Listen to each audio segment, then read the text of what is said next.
por esse vento. Quando você adora, alivia a alma. Não se desespere, deserto não é pra sempre, tudo passa. Meu Deus amado, você está sentindo a presença de Deus aí? Coisa tremenda, né?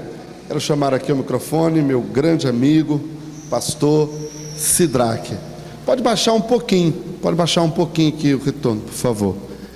Pastor Sidraque, nós somos amigos desde solteiro, ele também e eu. Pastor Sidraque foi meu líder de jovem, uma das pessoas que mais me influenciou no ministério foi o pastor Sidraque. Para os irmãos terem ideia, se você visse eu pregando há uns anos atrás, antes de eu me casar, você era ver o pastor Sidraque, que eu imitava. A gente andávamos muito juntos. Nós temos uma ligação muito grande, uma amizade, pastor, sua esposa. E eu fui para o seminário por causa de uma ligação que o pastor Sidraque me fez. E pela graça de Deus, o pastor Sidraque, ele é professor no Daniel Berg, tem o mestrado em Novo Testamento, também o doutorado em Novo Testamento pelo Dallas. Estava na fase final, não sei se já fechou, né? Dissertação final, a tese final. Deus abençoe o pastor Sidraque, é um assembleiano de raiz, nasceu, cresceu, sempre na Assembleia de Deus. Ele é o pastor presidente da Assembleia de Deus ali em Itapuã, na rua do shopping. Do shopping você olha assim, já vê a igreja onde o pastor Sidraque é o pastor. É um homem completamente dedicado à palavra de Deus. O pastor Sidraque, se você começar a conviver com ele, você vai perceber que tem hora que ele é meio tantão por causa da Bíblia, no bom sentido da palavra. Vou contar aqui algumas coisinhas. Nós somos amigos e por isso que eu vou falar. O pastor Sidraque está no trânsito, o sinal fechou. Ele olha, pega a Bíblia e começa a ler. O sinal abre, a pessoa, pã! Ele está tão entendido, ele não ouve. Vamos, encontro de casais. Encontro de casais. Vamos ver, a esposa dele me contou, a pastora Tânia. Aí olha só, encontro de casais. Encontro de casais. Todos os casais já chegou. Aí a esposa dele, a irmã Tânia, chegou também. Aí vai atrás dele. Chega lá, o que ele está fazendo? Está lendo a Bíblia. Está lendo.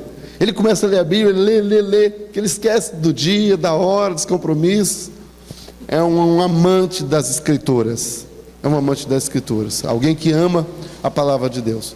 Tenho recebido muitas influências do pastor Sidraque. Pastor Sidraque, aqui está a tua igreja. Seja bem-vindo. É um prazer imenso tê-lo aqui conosco para ministrar a palavra de Deus. Nós, irmãos, pastor Sidraque é da mesma convenção que eu. Nós, às vezes, chamamos carinhosamente a esposa dos pastores assim, de pastora, né? Elas não são consagradas a pastora, né? O pastor Sidraque é um assembleiano de raiz, ortodoxo, não é? A esposa dele exerce um ministério tremendo na igreja, mas não é consagrada a pastora. A gente fala assim por consideração, por carinho. Ela é uma grande professora do seminário, talvez uma das melhores professoras do seminário. Agora mesmo ela está dando aula lá, ó. A irmã Laurene foi aluna dela, né? Deus abençoe. Nós queremos trazê-la aqui. Ela estava agendada aqui, tia Dani, para o nosso encontro de mulheres, mas ela teve uma estafa e foi proibido pelo médico de estar aqui. Pastor, por favor.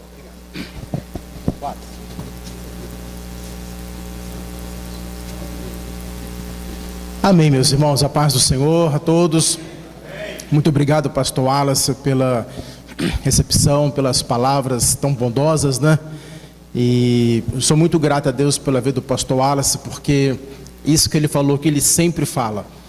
E uma das características muito importantes na vida de uma pessoa é gratidão. E eu percebo que o pastor Wallace tem muita gratidão.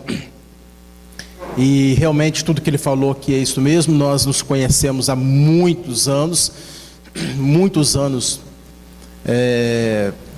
Quando ele estava em Portugal, eu também tive a honra de visitá-lo ali na igreja. Através dele eu conheci os ministérios ali em Portugal. Sou muito feliz pela vida do pastor Wallace, pelo pastoreio dele, pela dedicação. E eu quero dizer para os irmãos que eu, quando recebi a programação que vocês fizeram nesta semana e percebi que é uma programação bastante, muitos palestrantes e vários assuntos, e eu fiquei assim muito maravilhado, porque a gente vê poucas igrejas pentecostais, né, trabalhando sobre este assunto, ou dando ênfase, não é isso, irmão, na questão da reforma protestante.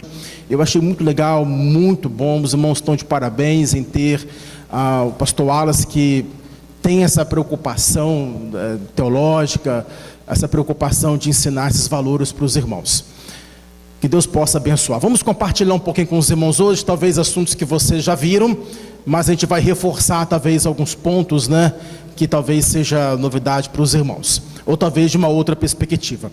Assentados mesmo, vamos estar fazendo uma oração ao Senhor, agradecer Ele e pedir para que Ele possa estar falando em nosso meio, conforme seja o desejo de Deus.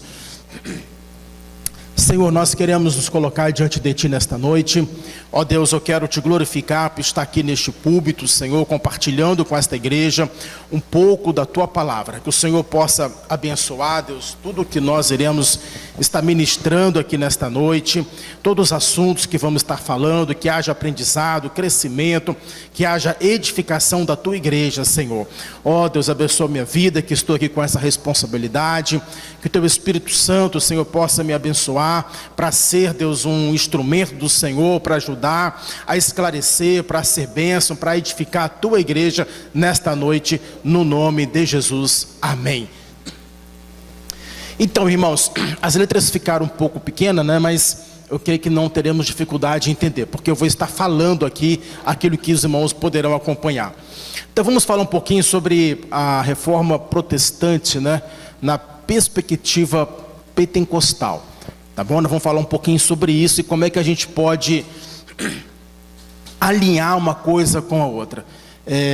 Algumas pessoas, infelizmente, nós temos visto isto, e tem pessoas que às vezes começam a se aprofundar na teologia, principalmente na teologia reformada, e a gente vê que às vezes crentes pentecostais, né, que foram criados vamos colocar assim, na Assembleia de Deus, que é o principal responsável pelo movimento pentecostal no Brasil, e às vezes pessoas começam a estudar um pouco a teologia reformada, e chega um ponto em que a gente sabe de casos de pessoas que simplesmente deixam a nossa denominação.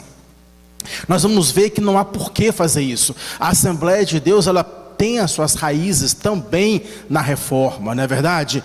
Porque a nossa igreja é uma igreja histórica também. Não é uma igreja que surgiu há 10 anos, há 15 anos, há 20 anos, não. É uma igreja histórica que tem também as suas raízes na reforma. E nós podemos, irmãos, ser um estudante da palavra de Deus, ser um profundo conhecedor da palavra de Deus, sem abrir mão de nada, né, do poder de Deus, da graça de Deus, da unção do Espírito Santo sobre nossas vidas. Eu estava tendo aula em julho, o nosso módulo de julho, lá no doutorado que eu faço. Então tivemos ali um professor, estava dando aula lá, ele mora nos Estados Unidos, estava dando aula para a gente aqui no Brasil, alguns alunos, e evidentemente que a aula é traduzida, né? Ele falava e tinha um outro professor que traduzia a matéria, ali pelo Zoom. E ele estava ouvindo de cada um dos alunos algumas experiências. E cada um aluno falava a sua experiência, e na hora eu fui falar a minha experiência, né? Eu fui falar um pouco sobre a experiência, porque a matéria era formação espiritual. Então eu falei sobre muitas perspectivas pentecostais, e eu fiquei muito entusiasmado ali na hora, eu senti muito a graça de Deus ali naquilo que eu estava falando, e ali havia muitos pastores batistas, muitos pastores tradicionais, e eu só sei que em dado momento, um outro professor que estava acompanhando ali, que era diretor do programa de doutorado do seminário de Dallas, ele foi lá e escreveu uma mensagem específica para mim, e disse desse jeito: mantenha o fervor e o poder que Deus te deu. Estamos falando de pessoas tradicionais, não é verdade? Mas ele falou isso: mantenha o fervor e o poder de Deus. Então é perfeitamente possível, irmãos. Não precisa de sair da Assembleia de Deus, não. Pelo contrário, a nossa igreja, a nossa denominação precisa de pessoas que promovam esses tipos de encontros que nós estamos tendo aqui, tá bom? Então vamos falar um pouquinho sobre a reforma protestante dentro dessa... Wallace, Isso. Bom, 31 de outubro de 1517. Amanhã, então, hoje é dia 30, né? Amanhã fará 503 anos, conforme estava aqui no banner de vocês. Amanhã fará 503 anos que o reformador Martinho Lutero fixou na porta da igreja de Wittenberg as suas 95 teses contra as indulgências da igreja medieval, né? Então amanhã é 503 anos. Quando foi os 500 anos, houve-se uma grande festa, né? E essa festa, irmãos, ela não tem que ser celebrada só por uma igreja, não é? Não tem que ser só pelos presbiterianos, porque não são eles os detentores da reforma. Não são os batistas, é a igreja no geral, todos os cristãos, principalmente as igrejas históricas, né? Elas precisam de comemorar isto. Opa, acho que eu passei, não, Alice. Bom, deixa eu falar um pouquinho sobre isso aqui antes de entrar no assunto. Até o ano 100 depois de Cristo foi o período apostólico. O período apostólico é o período de Paulo, de Pedro, João, Tiago. É o período de todos os apóstolos, tá bom? Todos os apóstolos, todos, inclusive o período de Cristo também. Até o ano 30, Cristo estava aqui neste mundo. Depois do ano 30, no ano 50 começa o período apostólico, o ministério de Pedro, depois entra o ministério de Paulo. Atos registra isso aí. Do ano 100 ao ano 600 depois de Cristo, aí é o chamado período patrístico. O que é esse período patrístico? Por que esse nome patrístico aqui? É o período dos pais da igreja. E nesse período patrístico aqui, irmãos, só havia uma igreja. Não havia duas igrejas. Claro, havia várias igrejas, mas era uma igreja una, era uma única igreja. Então nesse período aqui, nós temos muitos teólogos, e eles receberam o título não de apóstolo, mas de pais da igreja. Eles foram conhecidos e são conhecidos hoje como pais da igreja. E aí a gente pode falar de Justino, de Ireneu, de Agostinho, de Inácio, de Atanásio, de João Crisóstomo, Ambrósio, que foi o discipulador de Agostinho, e vários outros. Foi um período de 600 anos, houve muitas perseguições, mas foi um período em que esses homens aqui, muito mais do que teólogos, mas eles eram pastores de almas. Eles eram pastores. Se vocês estudarem a biografia de cada um desses aqui, cada um desses homens aqui tem uma biografia e tem muito que nos ensinar, muito. Depois desse período entra o chamado período da Igreja Média, ou período medieval. Então é justamente aqui que começa as heresias entrar no meio da igreja, tá bom? É justamente nesse período do ano 600 ao ano de 1500, a heresia começa a entrar. É nesse período em que a igreja, ela deixa de ser a igreja perseguida para ser uma igreja perseguidora. É nesse período em que a igreja torna-se a religião oficial do Estado de Roma. Então a igreja, os seus sacerdotes começam a se vestirem como reis, não é isso? Os irmãos, quando olham para os sacerdotes da igreja medieval, os seus trajes, né, pareciam que eram igual reis da época. Então eles começaram a manter o monopólio, e aí começou a entrar heresias. E no ano de 1500 foi a reforma, mas depois houve alguns anos ainda em que houve outros reformadores. E aqui, a partir do ano 1750 até os dias de hoje, tem o período moderno, tá bom? Claro, tem o moderno, tem o contemporâneo, tem o pós-moderno, mas a gente não vai falar sobre isso, só para os irmãos entenderem, né, a questão. Como era a igreja nesse período? Bom, a igreja a igreja do período da Reforma, eu estou falando aqui, tá bom? Era a instituição mais poderosa daquele período, né? Era a instituição mais poderosa. Eu me lembro quando, no período da igreja, essa igreja da Reforma, alguém disse bem assim: a igreja de hoje não pode dizer mais como Pedro disse, porque Pedro disse para aquele homem que estava na porta do templo que nós não temos prata nem ouro. A igreja hoje não pode dizer mais isso, porque ela tem prata e ouro. Mas aí o outro disse, mas só que a igreja hoje também não pode dizer o que Pedro disse: levanta e anda. Então a igreja tinha prata e ouro, mas não tinha o levanta e anda. Porque Pedro falou: eu não tenho prata e eu não tenho ouro, mas o que eu tenho eu lhe dou. Em nome de Jesus, levanta e anda. Amém, meus irmãos? E é isso que nós precisamos, né? Mas esta igreja aqui, esta igreja, ela tornou-se a instituição mais poderosa daquele período. Ela foi proprietária de 2/3 de terras da Europa. Ela influenciava em decisões políticas, judiciais, ou seja, essa era a igreja da época. E foi por questões como essas, de vendas de indulgências, de apostasia mesmo, irmãos, que Deus começou uma obra lá no meio da igreja. Precisava de quê? De uma reforma. Uma igreja que havia se desviado tanto, né? Uma igreja que teve, como eu falei para os irmãos, se nós olharmos para trás, se ela olhasse para trás, para o período patrístico, ali tiveram homens piedosos, e se olhasse mais para trás ainda, o período apostólico, ali também iríamos encontrar pessoas piedosas, homens santos. Mas só que a igreja agora, ela se tornou naquele período uma igreja corrompida, uma igreja misturada, uma igreja que vendeu a sua característica, e agora precisava de quê? Precisava de uma reforma. O que entrou na igreja daquele período? Entrou a apostasia. Apostasia. E os dias de hoje, irmãos, também não está diferente.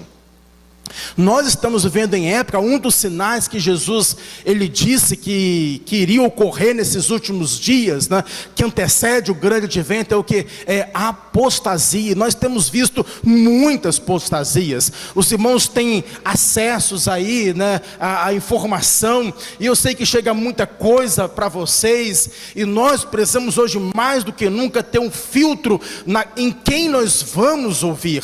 Em quem nós vamos ler? Qual artigo nós vamos ler? Como nós temos ouvido e visto, né? Tantas apostasias surgiram no meio da igreja hoje. Então hoje mais do que nunca, nós também muito em breve, irmãos, vamos precisar também de uma outra reforma, né? Porque não houve só aquela reforma de Lutero, a igreja reformada, mas ela continua reformando alguns pontos ainda. Então aqui foi necessário que houvesse a intervenção daquele homem, quando afixou na porta da igreja as suas 95 teses. E essas 95 teses, vocês conseguem ela disponível na internet. Se vocês buscarem, vocês vão conseguir e vão poder lê-las. Qual era a defesa de Martinho Lutero? Na realidade, as 95 teses era nada mais, nada menos do que uma defesa, uma apologia à apostasia daquela época. Essa aqui é a história, irmãos, para a gente só pensar um pouquinho, mas eu já vou agora entrar no assunto. É possível ser um crente pentecostal e reformado?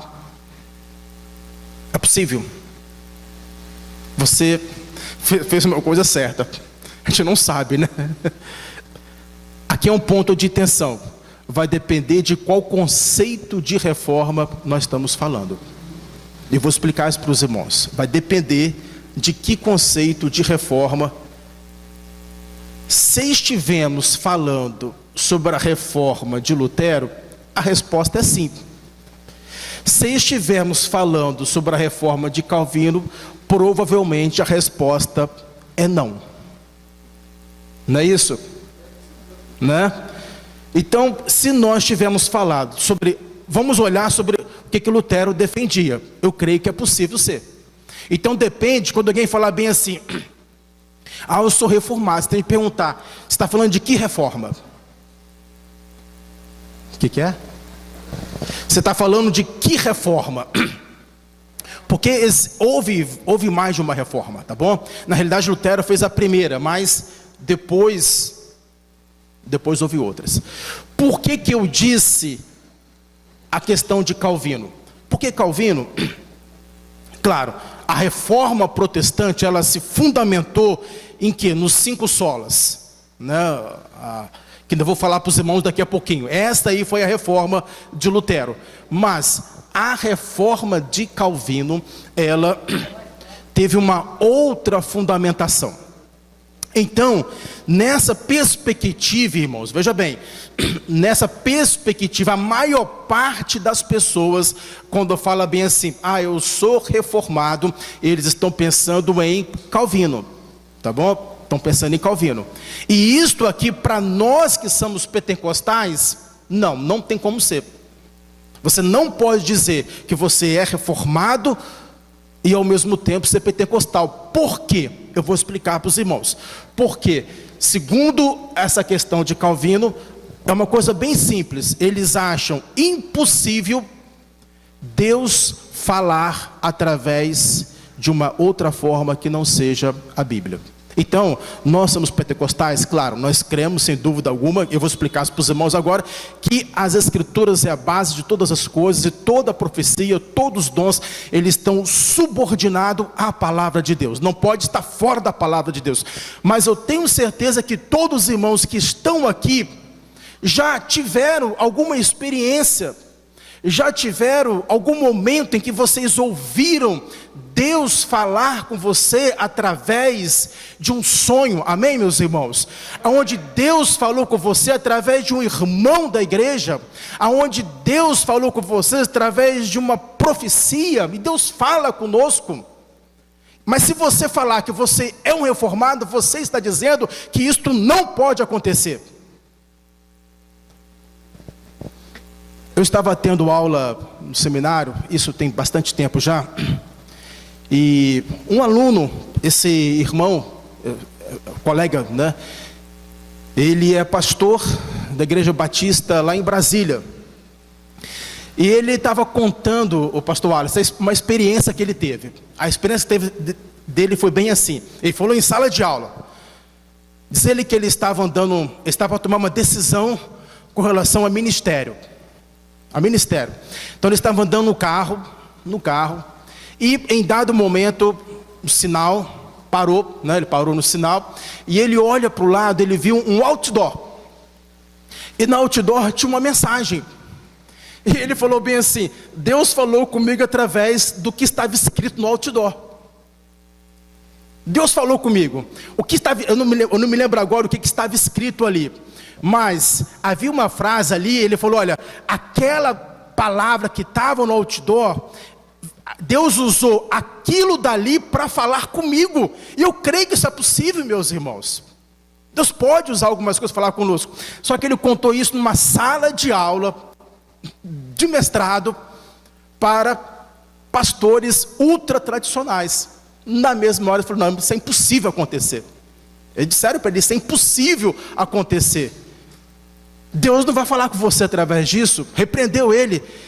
Então é só para os irmãos entenderem a diferença que tem. Nós cremos, irmãos, que Deus pode sim, claro, sem dúvida alguma, as escrituras, né, é a fundamentação de toda a palavra, de todo o dom. O apóstolo Paulo trabalha muito sobre isso ali em 1 Coríntios capítulo 12, capítulo 14 principalmente, né? Nós não temos nenhuma dúvida com relação a isso, mas nós sabemos que Deus ainda, Ele continua usando pessoas, os dons espirituais, há uma continuidade na história da igreja hoje, né? E Deus pode usar um irmão, Deus pode, através de uma palavra, Deus pode eu sair daqui, uma pessoa ali, falar alguma coisa, dar um grito ali, Deus usar aqui dali para falar comigo naquele momento. Não é isso? Então nós entendemos que Deus fala conosco, irmãos, porque Deus é Deus e Ele fala como Ele quiser conosco. Mas Respondendo a pergunta então, é possível ser pentecostal e reformado? A resposta é: depende de qual reforma nós estamos falando. Hoje aqui, nós estamos falando de qual reforma? Da reforma de Lutero. Então dessa é possível, tá bom? É possível. Se não fosse possível, a gente não estaria fazendo esse seminário aqui, né?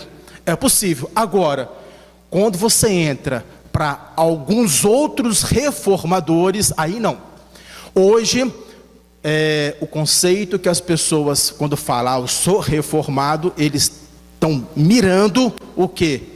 A reforma de Calvino, tá bom? Vamos continuar então.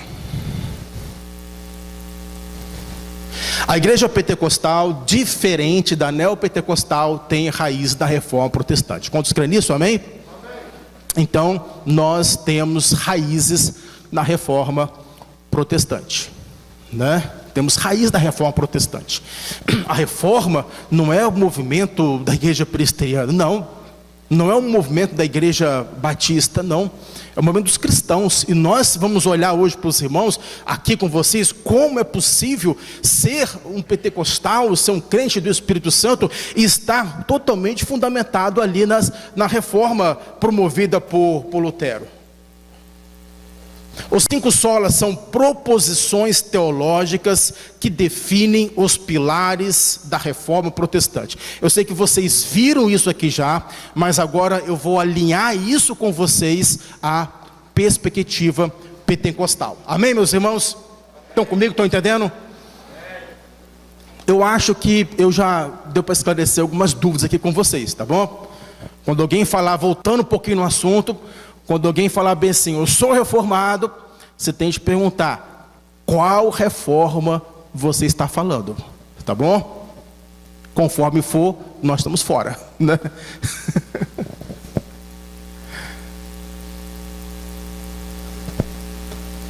Vamos lá. Então são as cinco solas. A primeira, sola escritura, ou somente a escritura, indica a inspiração, autoridade, suficiência, infalibilidade, inerrância das Escrituras. Isso significa que somente a palavra de Deus deve ser identificada como regra de fé e prática. Quantos irmãos creem nisso? Amém? Alguma dúvida nisso aqui? Não. Os irmãos creem que a Bíblia é inspirada? Sim. Lá em 2 Timóteo 3 fala sobre toda a escritura é inspirada. O que é inspirada? Ela é de dentro de Deus. A Bíblia é o hálito de Deus, tá bom? É o fôlego de Deus. Essa é o sentido da palavra inspirado. A Bíblia é a respiração de Deus. Olha que coisa interessante. É o hálito de Deus, tá bom? A Bíblia, ela é inspirada, ela é suficiente. Amém? Ela é suficiente para a sua vida, a Bíblia? Ou precisa de mais alguma coisa? Não precisa. Deus pode usar alguém hoje para falar com você, tá certo? Mas, se não usar, a Bíblia já é suficiente, tá bom? A Bíblia já é suficiente. Ele pode usar na sua onipresença, no seu poder, alguém para trazer uma palavra para você. Mas existe um erro que às vezes nós cometemos, que nós às vezes, e não tem problema eu falar isso, porque nós somos pentecostais, eu sou da Assembleia de Deus, toda a minha história. Então às vezes nós estamos no culto, onde há uma pregação, o pastor Alas prega aqui, vamos supor, 50 minutos, há uma exposição bíblica, ou seja, numa vigília, e às vezes as pessoas falam bem assim, Deus não falou. Como Deus não falou? Uma vez eu recebi uma pessoa como membro da nossa igreja, uma mulher. O seu marido já estava um tempo e ela entrou como membro da nossa igreja. Claro que eu não vou falar aqui a denominação dela, mas ela sentou comigo, irmãos, na sala pastoral, juntamente com o seu esposo, e falou bem assim para mim, falou: pastor Sidraque, eu não estou acostumado a ouvir Deus falar através da pregação. Falou isso comigo, desse jeito. Eu não estou acostumada a ouvir Deus falar através da pregação. Então, em outras palavras, ela quis dizer, um culto que ela fosse, Se não tivesse uma revelação, Deus não falou. Tá bom? Deus não falou. A suficiência das Escrituras é o quê? É que a Bíblia, irmãos, tudo que você precisa de saber para ser salvo, já está escrito. Tudo, nada mais pode ser acrescentado. Tudo que você precisa de saber para ter uma vida espiritual aqui nesta terra, que glorifique a Deus, também já está escrito. Já está escrito. Já está revelado aqui já. E todos os dons que estão vindo, que vêm, que Deus coloca, é o quê? É para nos fortalecer, é para edificar a sua igreja. É partindo das Escrituras, da palavra de Deus. Agora, evidentemente, que às vezes você não vai encontrar aqui. Vamos supor que você quer fazer, né? Vamos supor que você quer fazer um curso, uma faculdade. Você não vai encontrar aqui na Bíblia escrito, você pode fazer a faculdade. Você não vai encontrar isso. Mas a Bíblia existe princípios. E aí pode entrar o quê? Aí em cima dessa sua oração, Deus pode sim levantar pessoas da igreja que talvez você não conheça, que não saiba da sua oração que você está fazendo, e pode trazer uma palavra de encorajamento, uma palavra profética que vai encorajar você naquilo que você tem orado. Ele não está trazendo uma doutrina nova para você, não está trazendo um ensinamento novo para você, não, ele está apenas trazendo uma palavra de encorajamento, não é isso? E aquilo ali vai te dar um ânimo, vai te dar um fortalecimento muito grande. É isso que é a profecia, irmãos. Quando você recebe uma palavra profética, ela não está trazendo um ensinamento novo não, mas está encorajando você. Depois está desanimado, vem para a igreja, uma pessoa vai lá e te abraça e talvez fala alguma coisa que você viveu naquela noite, que você orou naquela tarde, e fala bem assim, Deus é contigo. E realmente Deus é contigo. A Bíblia diz que Deus é com você, mas até reafirmando, está te encorajando, uma palavra profética que Deus trouxe para você. Então isto é possível, isto acontece, meus irmãos. Amém? Glórias a Jesus. Aleluia!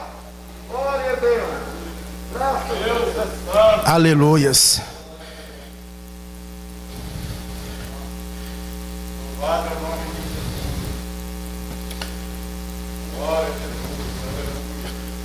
Toda a Escritura é inspirada por... Vamos ler juntos o texto? O texto é conhecido, né? Vamos lá? Toda a Escritura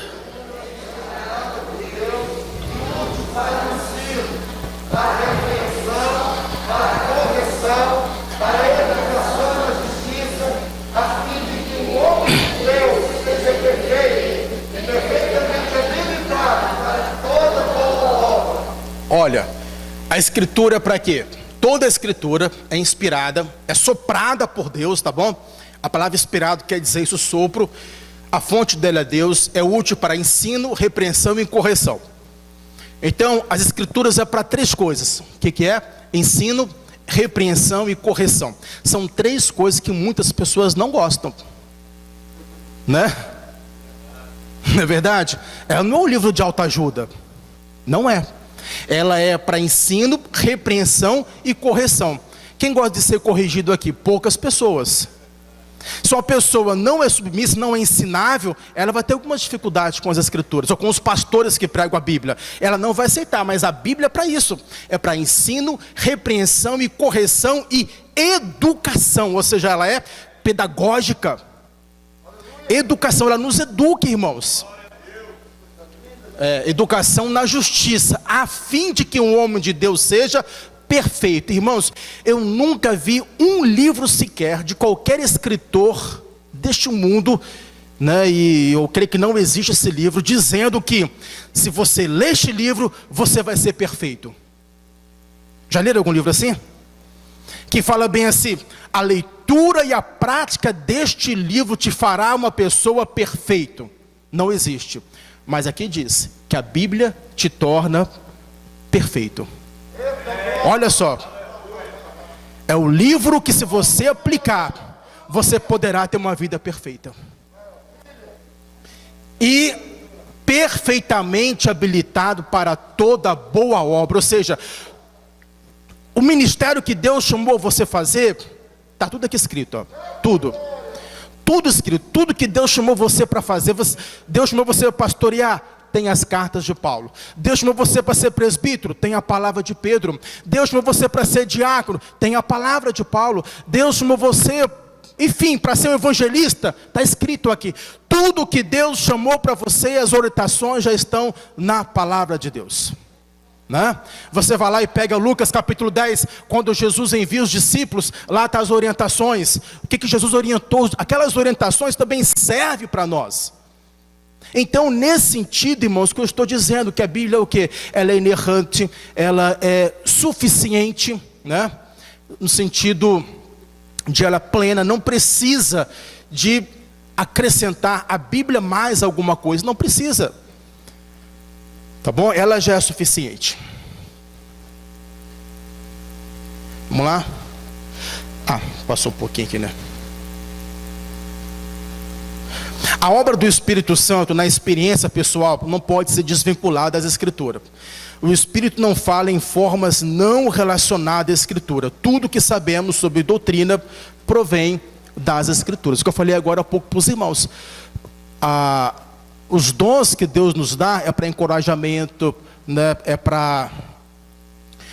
Quando, irmãos, não tem esse propósito, quando não tem esse propósito, traz divisões na igreja.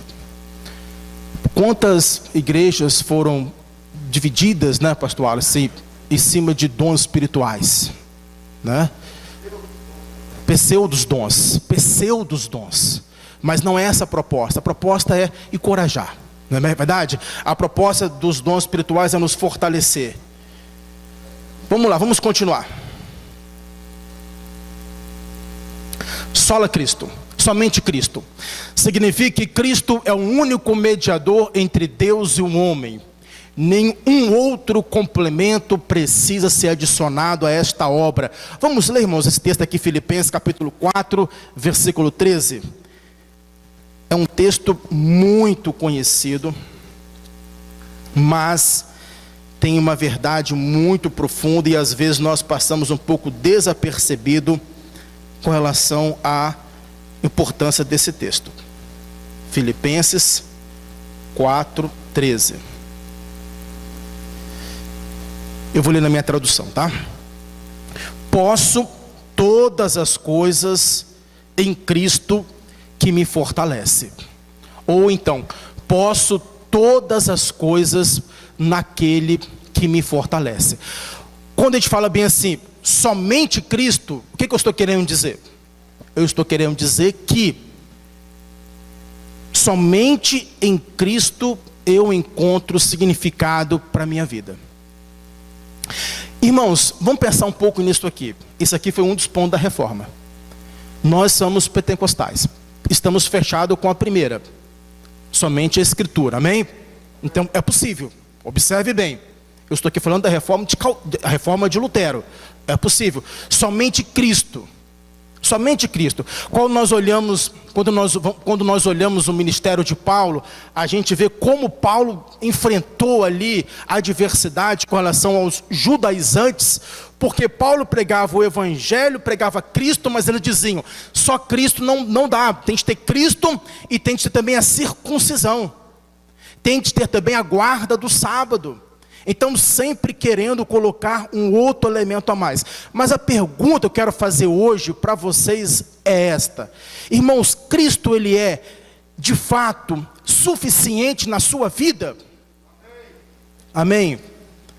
Mas às vezes eu vejo pessoas falando bem assim,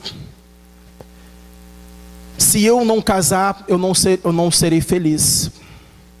Se eu não tiver aquele emprego, eu não serei feliz. Se eu não tiver filho, eu não serei feliz. Nunca viram ninguém dizer isso? Crentes às vezes.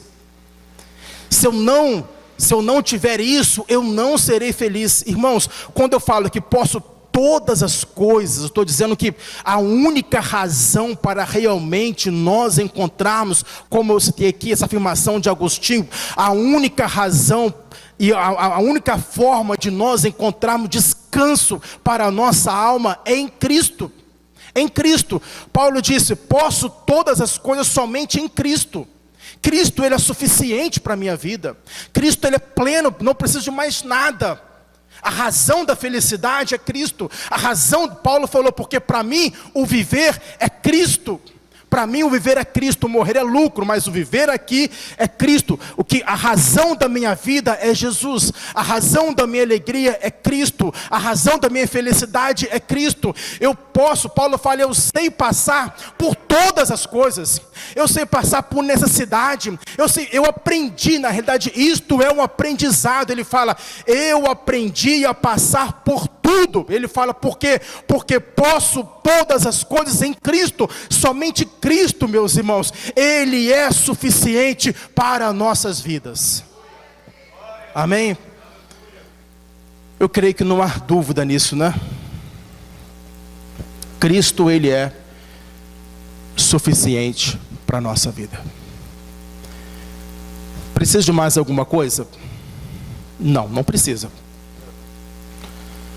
Precisa de mais alguma coisa para te fazer feliz? Precisa de mais uma coisa para te fazer completo? Não.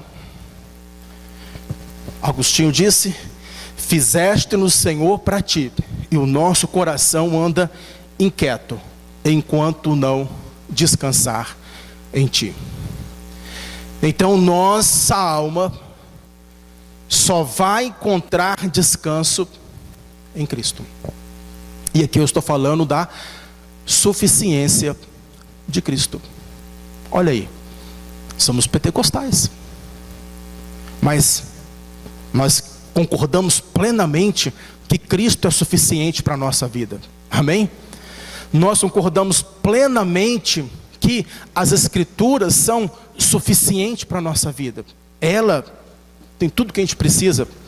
Então, para os irmãos ver, eu estou olhando aqui para os irmãos ver como nós, voltando sempre àquela pergunta lá no final. Reformado, reforma sim, mas qual a reforma nós estamos discutindo aqui? É essa aqui, ó, essa que fará amanhã 503 anos. Esses 5 pilares, claro que eles foram compostos depois, né, de Lutero, mas são 5 alicerces que todo crente deve observar isso aí. Somente a graça significa que a salvação é somente pela graça. É uma obra realizada unicamente por Deus, não depende de esforço ou cooperação humana. Irmãos, como a graça ela é importante. Como a graça é importante na igreja. Eu não sei quantos de vocês já leram aquele livro A Maravilhosa Graça. Filipenses, aquele livro, Wallace. É um livro muito bom. Ele vai falar muito ali sobre a graça. E ele vai discutir um pouco sobre a questão de que às vezes não se encontra graça na igreja, que às vezes não se encontra graça na família. Irmãos, a salvação ela veio pela graça, não veio por mérito. Deus olhou para nós, não viu um justo sequer. Ninguém aqui, nenhum de nós merecíamos ser salvo. Nenhum de nós. A salvação em que a igreja da época, né, do ano de 1500, comercializava ali, era uma salvação em troca de indulgências. E quando o reformador leu as escrituras ali, mas o justo viverá pela fé. Ele entendeu o que é o sentido da palavra graça. Nós, irmãos, fomos alcançados por esta graça. A graça é algo imerecido. É difícil entender um pouco a graça de Deus. E se você se aprofundar um pouco na palavra graça, você em algum momento pode até achar que há injustiça em alguns momentos. Porque às vezes nós queremos olhar a graça como a nossa justiça. Quando você olha a parábola ali das diversas horas de trabalho, não é isso? Das diversas horas de trabalho, quando aquele Senhor deu para aquele último trabalhador o mesmo salário que deu para o primeiro, você pode achar, mas está uma coisa errada aqui. Não, o primeiro recebeu o que merecia. Ele trabalhou 10 horas, então recebeu o salário de um dia. Mas o último não, o último recebeu o que não merecia. Ele não merecia aquilo mesmo, mas o Pai, o Senhor ali quis agir com graça. Graça é assim, meus irmãos. É aquilo que nós não merecemos. E se nós não tivermos aberto para isso, nós em alguns momentos podemos até fechar a porta da igreja para algumas pessoas. Porque achamos que nós somos santos demais para alguns que lá fora estão. E esse livro conta a história de uma mulher prostituta que vendia o seu corpo na prostituição. E um dia ela estava atolada no lamaçal mesmo, da angústia, no poço da solidão. E alguém falou bem assim para ela, para essa pessoa, isso é um fato real: procure uma igreja evangélica. Ela falou: igreja evangélica? Todos lá vão me acusar. É o último lugar que eu posso ir. Ou seja, a pessoa não via que tinha graça na igreja. Quando Barnabé chegou na igreja de Corinto, Barnabé viu o que lá? Viu que tinha graça. Não é isso? Atos 11, quando Barnabé, chegou na igreja de Antioquia, lá tinha a graça de Deus. Precisamos de graça na família, irmãos. Precisamos de graça na igreja, graça nos relacionamentos. Isso é muito importante. Teve um homem que o seu filho, esse homem era espanhol, e o seu filho, ele saiu de casa em briga com o seu pai. E um dia este homem foi lá para Madrid e ele quis reconciliar com o seu filho. Filipenses conta isso. E ele procurou o jornal El Liberal e escreveu bem assim: Paco era um nome muito comum lá na Espanha.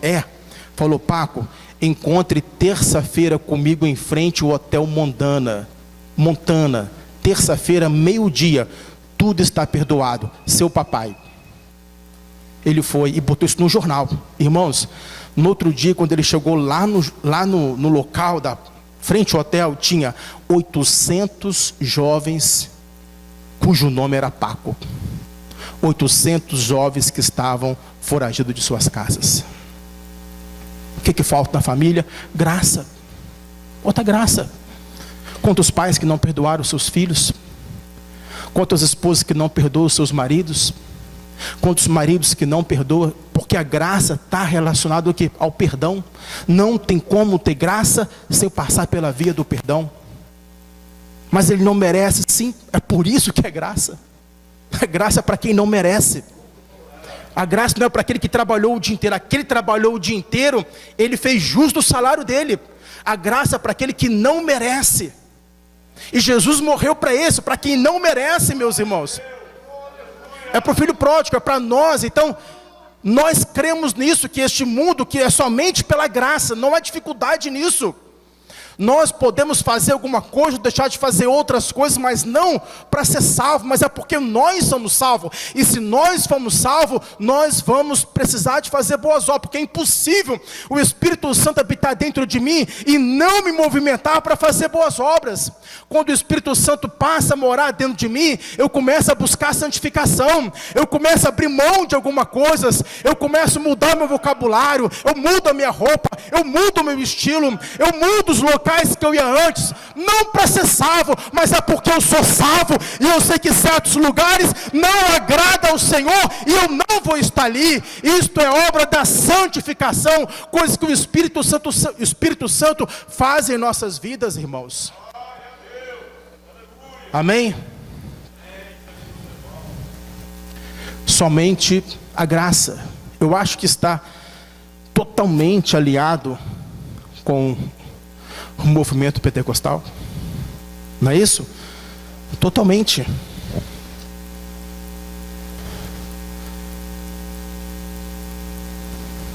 Somente a fé. Sola fide. Significa que a justificação é unicamente pela fé.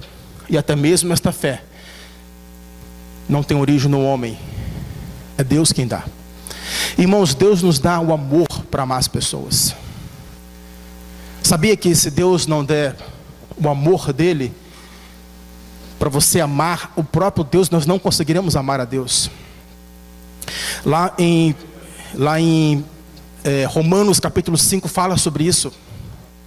Sendo, pois, justificado pela fé, temos paz com Deus O que é justificação, irmãos? O que é justificação?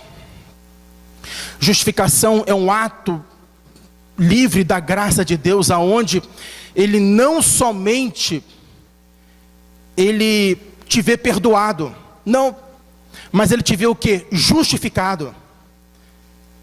É assim que Deus nos vê.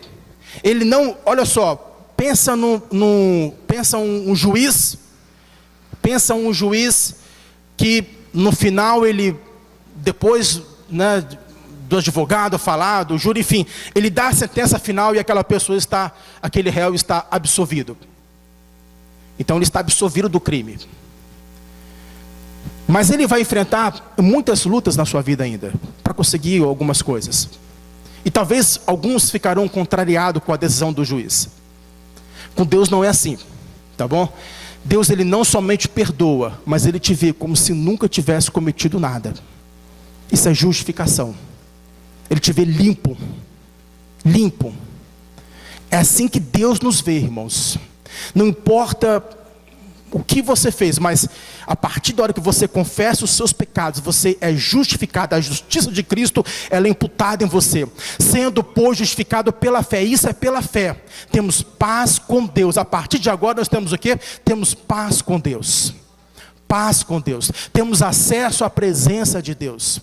Então a justificação não é o instrumento da justificação é a fé. E esta fé, irmãos, também ela é um dom de Deus. Essa fé é Deus quem nos dá, porque a nossa natureza caída, nós não temos condição nenhuma de amar alguém se Deus não der este amor. A Bíblia, quando fala bem assim, que o amor jamais acaba, deixa claro para os irmãos que este amor que jamais acaba aí é o amor de Deus. Quantas pessoas que você conhece que diante de um pastor, de um juiz ou até mesmo de um padre disseram que queria amar sua esposa até a morte e não demorou muito tempo, já está separado e diz que não ama mais? Quantas pessoas? Muitas pessoas. Por quê? Porque este é o amor humano, o amor carnal, o amor terreno daqui. Mas o amor de Deus, este é o amor que jamais acaba. Este é o amor, porque este amor não está olhando o exterior, não. Este amor não está relacionado à condição. Deus nos amou quando nós não tínhamos nada para oferecer, e não temos nada, não tínhamos nada, mas Deus nos amou a si mesmo, meus irmãos.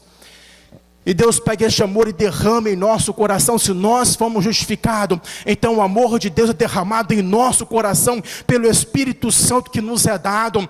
Então ama tua esposa não com amor carnal, mas com o amor de Deus. Quando você ama com amor carnal, quando o tempo passa, você vai perder este amor. Se você amar alguém com amor humano, quando ele te desagradar, você vai perder este amor. Mas você tem de amar com o amor de Deus, porque o amor de Deus, ele suporta, ele é paciente, ele espera, ele é benigno, ele não busca os seus interesses, ele sempre visa o interesse do outro. Esse é o amor de Deus. A justificação é isso aí, irmãos. Nós fomos justificados pela fé. E finalizando, sólida glória. Vamos ler juntos? Vamos lá? O culto.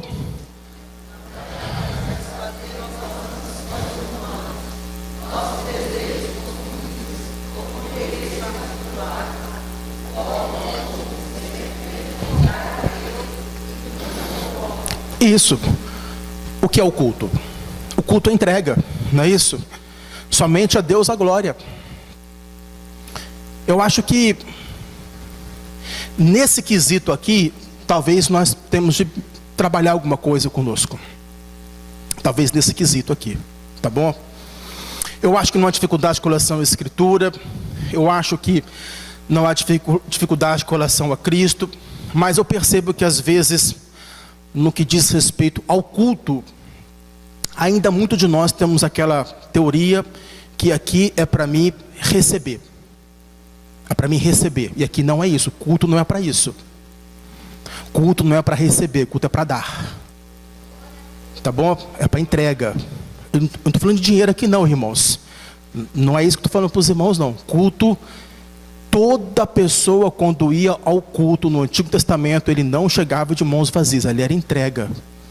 né? Então, o culto não é para satisfazer nossas ambições humanas, nossos desejos consumistas, ou nossos interesses pessoais. O nosso evangelismo, às vezes, ele é um pouco raso, quando a gente chama alguém para vir na igreja, para ter os seus problemas resolvidos, né?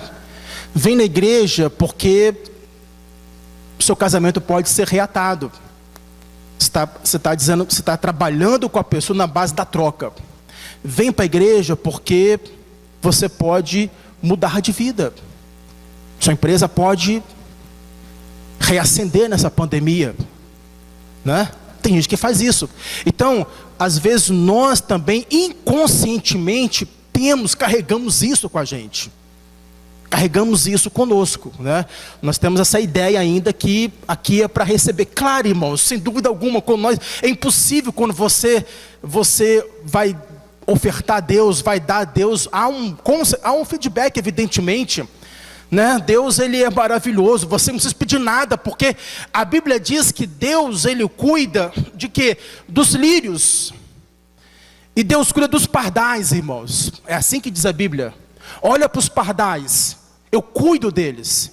Olha para os lírios do campo, eu cuido deles. Existe hoje e amanhã não existem, mas os pardais hoje eles comeram.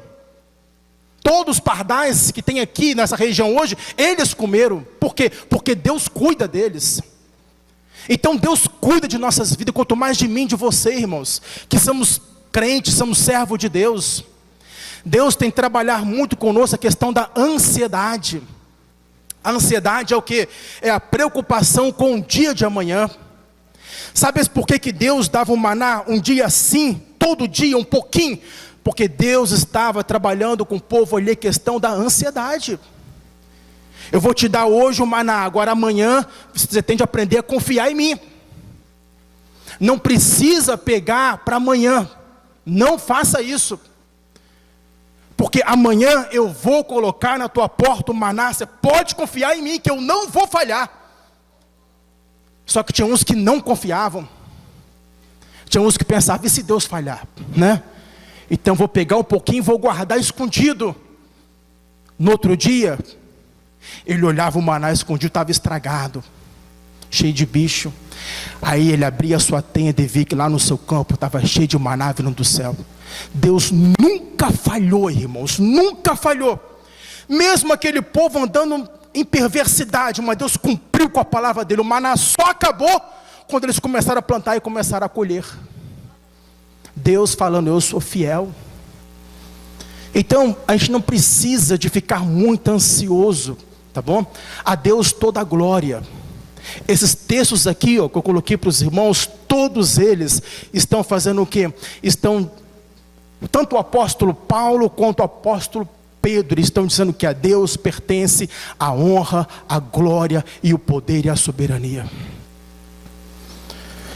O fim principal do homem é glorificar a Deus e gozá-lo para sempre. É isso, irmãos. Eu penso que todos os pontos que coloquei aqui está muito bem alinhado, mas talvez esse aqui nós temos de entender um pouco o sentido do culto, o sentido que nós estamos aqui. Nós estamos aqui para quê? Para ser bênção para as pessoas. O culto aqui é para edificar as pessoas. Teoricamente eu tenho de vir à igreja aqui para ser bênção para você, para ser bênção para outro. Eu não posso vir aqui para ficar arrumando problema, arrumando intriga. Não é isso.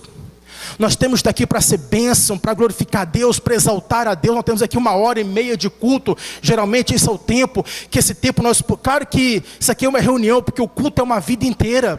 O culto, ele não acaba aqui às 9 horas, a reunião acaba às 9 horas. A reunião corporativa aqui acaba às 9 horas, mas o culto ele continua, vai continuar na madrugada na sua casa, amanhã pela manhã. Então Deus espera que nós em tudo possamos dar graças, irmãos. Como o apóstolo Paulo disse ali em 1 Tessalonicenses, em tudo dai graça, porque esta é a vontade de Deus. Então a gente sabe que Deus está no controle de todas as coisas, então nós podemos agradecer a Deus por tudo. Amém? Então, nós precisamos tomar cuidado com esse ponto, né? E não ser influenciado por um falso evangelho, que é o evangelho da troca. O evangelho, não podemos, temos que tomar cuidado com esse ponto. Queridos irmãos, esses são os 5 pilares da reforma eu sei que os irmãos viram isso aqui durante a semana, evidentemente, mas eu quis falar sobre esses 5 pilares e dizer para os irmãos, eu creio que o movimento pentecostal, como o pastor Wallace pediu para que falasse, está totalmente alinhado com isso aí. Totalmente alinhado. Somente a Escritura, irmãos. Amém? Amém. Somente Cristo. Somente a fé. Somente a graça. Somente a Deus toda a glória. Os irmãos são pentecostais? Amém? Então, é isso. Agora, qual reforma nós estamos falando? Estamos falando dessa aqui. Essa aqui, nós temos as raízes lá. Vamos colocar de pé e vamos orar ao Senhor.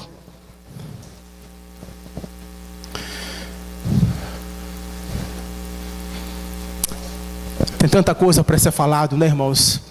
Tanta coisa. Cristo, somente a graça. Isso aqui são pontos que eu aconselharia vocês a investigar um pouco mais, a estudar um pouco mais sobre isso. Você vai crescer, irmãos. Você vai crescer. Tudo posso em Cristo. Tudo posso em Cristo. Cristo, Ele é suficiente para a minha vida. A palavra é suficiente para a minha vida. A graça de Deus, ela é soberana. A Deus toda a glória. Vamos agradecer o Senhor. Levante suas mãos assim. Senhor, nós queremos te agradecer, queremos te glorificar por estarmos aqui diante do Senhor nesta noite, Deus. Muito obrigado, Pai, pelo Teu Espírito Santo, que habita dentro de nós, que tem nos batizado, que tem nos agraciado com dons espirituais, que tem dado dons à Tua igreja, Pai. Esses dons nos remetem a uma vida piedosa, esses dons nos encorajam, Senhor, a ter uma vida santa, a ter uma vida mais aplicada na Tua palavra, Senhor. Ó Deus, em nome de Jesus, não permita, Senhor, que o nosso coração seja atingido, Senhor, a nossa mente seja atingido, Senhor, por um falso evangelho.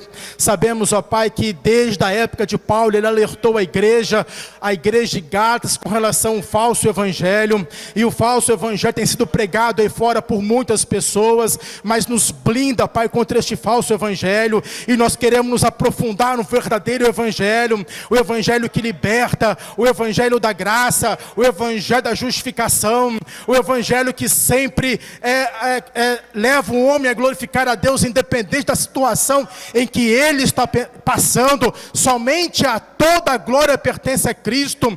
Não é o evangelho que procura propor uma relação de troca com o Senhor. Ó Deus, nós glorificamos o Teu nome, Senhor. Nós adoramos o Teu nome pela Tua palavra, que é viva, poderosa, é eficaz, ó Pai. É inerrante, é infalível, é suficiente. Alguns irmãos que estão aqui hoje, Senhor, talvez passando por dores, por angústia, por dificuldade, mas que eles encontrem na Tua palavra resposta para as suas mazelas, ó Pai. Que eles encontrem na Tua palavra alívio para acalmar as suas almas, ó Deus. Em nome de Jesus, ó Pai, nós oramos e glorificamos, ó Deus. Amém e amém. Amém. Deus abençoe todos os irmãos. Pastor Wallace, obrigado pela confiança em poder estar com o irmão nesta noite. Glória a Jesus. Louvamos a Deus, né? Pela vida do pastor Sidraque. Estamos enriquecidos com esta palavra. Essa noite, como também nas outras noites, com certeza tem sido bombástico para nossas vidas, irmã Jussiara. Deus abençoe cada um dos irmãos. E nossa irmã Daniela Vidal vai estar louvando ao Senhor, enquanto vamos também cultuar o Senhor com as nossas santas ofertas. Amém? Glória a Deus. Aleluia. Quero fazer menção. Pastor Mateus, como é que é o nome do pastor? Pastor Mateus, como é que é o nome do pastor? Está conosco o pastor Daniel, esse jovem senhor que aqui está. Seja muito bem-vindo. Também está conosco o presbítero Wesley. Bem-vindo. Glória a Deus. Também está conosco um jovem aqui, acho que é amigo do irmão Marcelo. Como é que o senhor se chama? Alex. Sobrinho, bem-vindo. Deus abençoe. Deus abençoe a todos. Vamos louvar o Senhor. Aleluia. Muito obrigado, pastor Sidraque. Foi uma bênção vossa participação. Deus falou muito conosco essa noite. Irmã Josefa, vai dar certo. Cumprimento meus irmãos com a paz do Senhor, amém? Sempre vou